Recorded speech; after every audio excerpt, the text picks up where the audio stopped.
హైదరాబాద్ వనస్థలిపురంలో స్థల వివాదం మరోసారి తెరపైకి వచ్చింది. సాహెబ్ నగర్ కమాండ్ సమీపంలోని వెల్ఫేర్ ఆఫీసర్స్ కాలనీలో 39, 40 నంబర్ల స్థలాల విషయంలో కొంతకాలంగా వివాదం కొనసాగుతుంది. ప్రజా అవసరాల కోసం కేటాయించిన ఈ స్థలాలపై కాలనీ వాసులు న్యాయ పోరాటం చేస్తున్నారు. ప్రొఫెసర్ బాలాజీతో పాటు పలువురు స్థానికులు గత 2 ఏళ్లుగా ఈ అంశంపై పోరాడుతున్నట్లు తెలిపారు. 1987లో అప్పటికే కోఆపరేటివ్ బిల్డింగ్ సొసైటీకి ప్రజా అవసరాల కోసం ఈ 2 స్థలాలను గిఫ్ట్ డీడ్ ద్వారా అందజేసినట్లు స్థానికులు చెబుతున్నారు. అయితే ఆ తర్వాత దాదాపు 4 దశాబ్దాల పాటు సొసైటీ ఎలాంటి కార్యకలాపాలు నిర్వహించకుండా క్రియాశీలకంగా లేకుండా పోయిందని స్థానికులు ఆరోపిస్తున్నారు. 2-3 ఏళ్ల క్రితం కొంతమంది కొత్తగా సొసైటీ ఏర్పాటు చేసినట్లు తెలిపారు. పాత సొసైటీ క్రియాశీలకంగా లేదని, దానికి నిర్వహించిన ఎన్నికలు కూడా చెల్లుబాటు కావని జిల్లా సహకార అధికారి సంబంధిత అధికారులకు లిఖితపూర్వకంగా తెలియజేసినట్లు పేర్కొన్నారు. ఈ నేపథ్యంలో వివాదాస్పద స్థలంలో ఏర్పాటు చేసిన నిర్మాణంపై న్యాయస్థానం ఆదేశాలు జారీ చేసింది.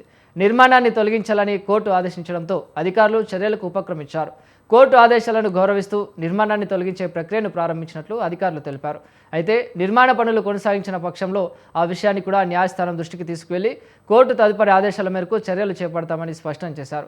స్థల వివాదానికి సంబంధించి రేపు లేదా ఎల్లుండి జరిగిన పరిణామాలను న్యాయస్థానం దృష్టికి తీసుకెళ్లనున్నట్లు అధికారులు తెలిపారు. కోర్టు ఆదేశాల మేరకు తదుపరి చర్యలు తీసుకుంటామని వెల్లడించారు. నిర్మాణాన్ని తొలగించడం పెద్ద విషయం కాదని, అయితే న్యాయస్థానాన్ని గౌరవిస్తూ అన్ని చట్టపరమైన నిబంధనలను పాటిస్తూ వ్యవహరిస్తున్నామని అధికారులు స్పష్టం చేశారు. మొత్తంగా ప్రజా అవసరాల కోసం కేటాయించిన 39, 40 నంబర్ల స్థలాలపై కొనసాగుతున్న ఈ వివాదం ప్రస్తుతం కోర్టు పరిధిలో ఉంది. న్యాయస్థానం ఆదేశాల మేరకు నిర్మాణం తొలగింపు ప్రక్రియ మొదలు కావడంతో ఈ వ్యవహారం మరోసారి చర్చనీయాంశంగా మారింది. తదుపరి పరిణామాలు కోర్టు ఆదేశాల మేరకు కొనసాగనున్నాయి.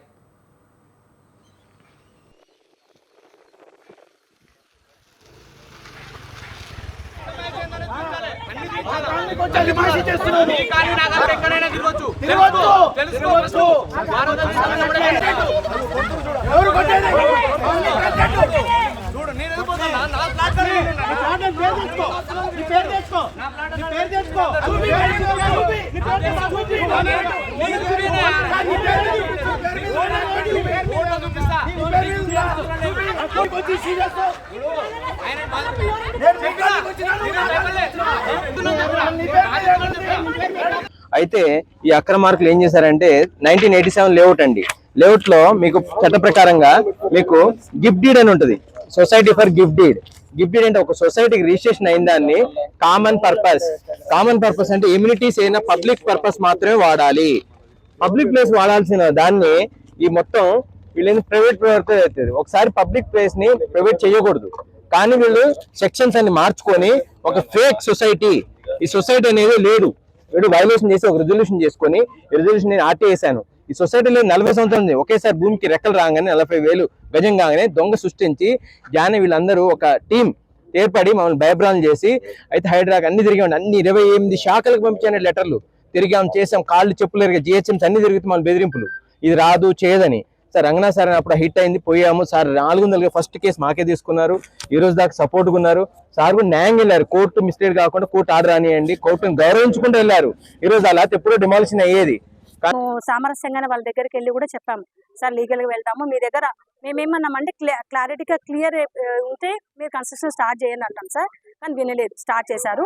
13th ఆగస్టు రోజు మొత్తము బీహార్ వాళ్ళని ఒక 20-30 మెంబర్స్ని పిలుచుకొచ్చారు సార్, వితౌట్ ఇంటిమేషన్. 10:30, 11 o'clock. ఇవాళ రేపు ఏం జరుగుతుందో మీకు అందరికీ తెలుసు.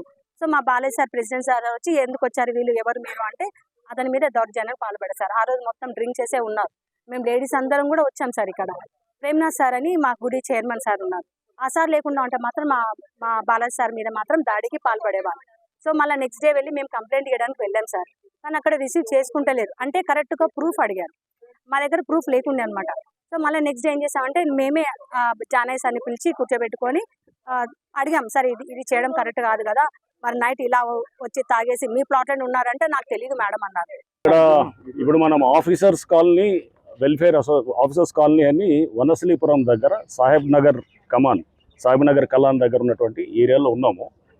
ఈ ఏరియాలో గత 2 ఏళ్ల నుంచి ఇక్కడ కాలనీ వాసులు, అంటే ఈ ఆఫీసర్స్ కాలనీ వాసులు, మన ప్రొఫెసర్ బాలాజీ గారు, అట్లానే వారికి సంబంధించిన చాలామంది అంటే రైట్ స్పిరిటెడ్ పీపుల్, ఈ ఏదైతే మీరు పక్కన చూస్తున్నటువంటి ప్లాట్ నెంబర్స్ 39, 40 ఈ 2 ప్లాట్స్ ప్రజా అవసరాల కోసం 1987లోనే అప్పుడు ఈ సొసైటీకి అంటే కోఆపరేటివ్ బిల్డింగ్ సొసైటీకి కేటాయించడం జరిగిందనమాట. గిఫ్ట్ డీడ్ ద్వారా ఇచ్చారు. ఆ గిఫ్ట్ డీడ్ ద్వారా ఇచ్చిన తర్వాత ఆ సొసైటీ ఆల్మోస్ట్ 40 ఏళ్ళు ఫంక్షనల్ లేదు, అంటే పనిచేయకుండా డిఫంక్ట్ ఉంది. ఈ మధ్య అంటే ఒక 2-3 ఏళ్ల క్రితం వాళ్ళు మళ్ళీ కొత్త సొసైటీ ఒకటి తయారు చేసుకొని, అంటే డిఫంక్ట్ అయిన సొసైటీ అయిపోయింది, దానికి ఎలక్షన్స్ కూడా చెల్లదని చెప్పి డిస్ట్రిక్ట్ కోఆపరేటివ్ ఆఫీసర్ కూడా రాతపూర్వకంగా హైదరాబాద్